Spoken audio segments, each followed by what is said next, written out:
for Dr. Maat.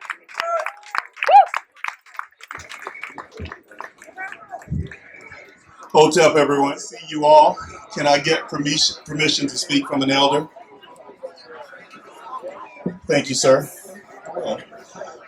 I'm Dr. Kilimanjaro from North Carolina, as he said, and we've been working on projects that have to do with restoring our own foundational history. We're not religious, but we're spiritual. We're not persons who persecute other persons who have their own religions, but we certainly extract and build our own. The first foundational civilizations, as you all know, were built in Africa. The first populations on the planet originate in Africa.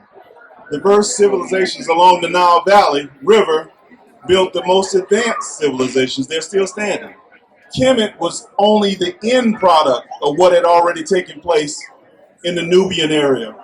And so in the final analysis, we didn't go back to Islam. We didn't go back to Christianity. And we didn't go back to Judaism. We had our own systems before that. And so we leaped over that and went back to our source.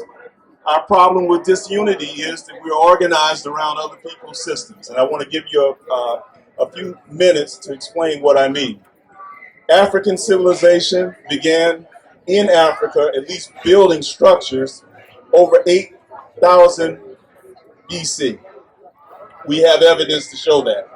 We also have evidence that the first political structures that were put in place were in Nubia. And we have those monarchies, we have the structure for that almost 6,000 years ago. We have also the most advanced civilization in ancient times was Kemet, and it had the first national federation. And what I mean by that, that's a federation of nations. The Europeans didn't get a federation of states until the United States of America. You see, that's 1776 and after the little war, and then 1778, right in that moment. Kemet had it almost 5,000 years ago. A national federation of states. 42. They called them nomes. They were sapats, but nomes. And so in the final analysis, we had a unity. We had an organization of a civilization in place. And then the invasions came. We had the Hyksos coming in about 1700 BC. The Hyksos and the Hittites literally dug in on the east side of Africa, that little part where you can come in, you know, where Palestine and that is now. And then we had major invasions on the part of the Assyrians. That's 656 BC. Then we had another wave of invaders. In 525 BC, those were the Persians. They struck and destroyed everything, even down to an area that they call Thebes now. It was called Waset. And this was the capital area, the capital center. It's just like going to Washington, D.C. and just tearing that up. And once you hit the heart of something, you literally have opened the door for everything else. Later on, the Greeks came in. They invaded in 332 BC. They called him Alexander.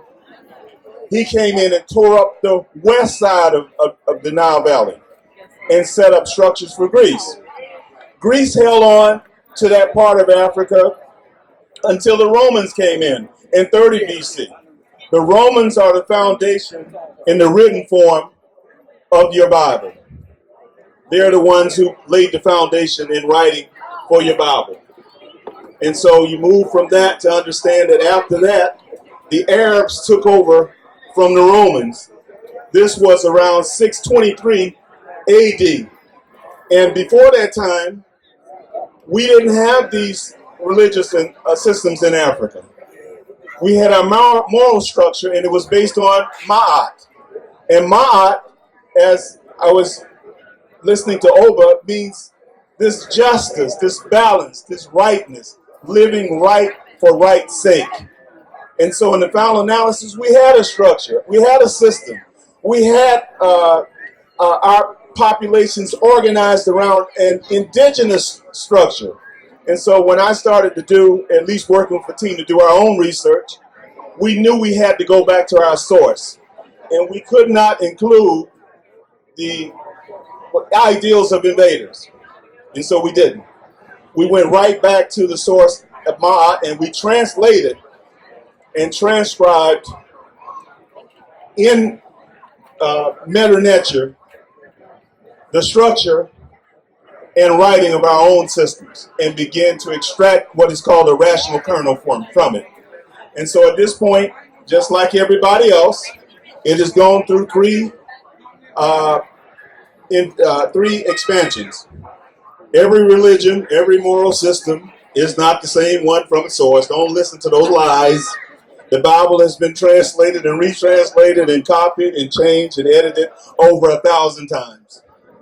Similar with the Quran, not as many, but has been improved. We've been doing the same thing. And so in the final analysis, I want to make a discussion about why that's important. You see, it's very difficult to unify opposites. It's very difficult to come together as a team when the people sitting in the room have different views of the process. You automatically can only unify on a superficial level. You have got to have your foundationals in order. And this is why in all of our books, we've written 25 major books in the last 4 years. And 5 of them are over 1,000 pages each. So it means in substance we've been doing our work. We didn't do it in a 5-year period total. We did our journal notes in a 30-year period. And so it means in substance we have been working on this. Just like I saw when persons were coming in here, it was raining and people still were out in the street marching. It touched my soul to see that. To see people out in the rain, dozens and dozens of people with the rain coming down hard, and they were still with the sustenance to march all the way in here and then open the show for the day. So give everyone a hand who did that. You know, you have to appreciate heart when you see it. And at the foundation of MAAT is heart.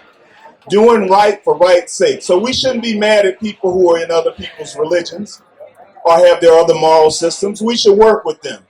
But we should have our own. And we should start at our own source. And we should build on that in every single area. And that's what we've done. We not only have the 25 books, but they're dealing with different areas of our development. We don't just start with a capitalist economy. That was not our economy in Kemet.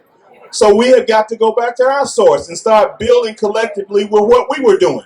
We didn't start with their philosophical systems that they stole from us and then, marginalized.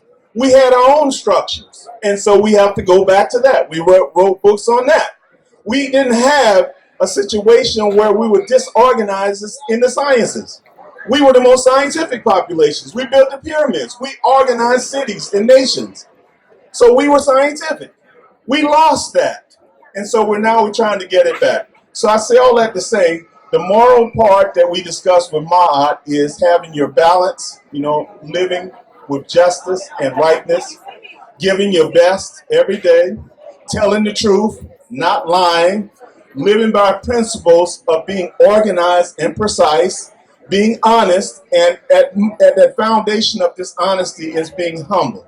I've seen the speakers come up here before me. I've appreciated it. They were all humble and direct and honest. And so I want to at least thank you all for listening to me and appreciating that we are all having to go back to our source. And I hope in the final analysis you take this part of it seriously. Be honest about what we're dealing with and turn within and make the changes necessary to return to MAAT. Thank you. Thank you. Give it up for Dr. TDK Maat Kilimanjaro from North Carolina.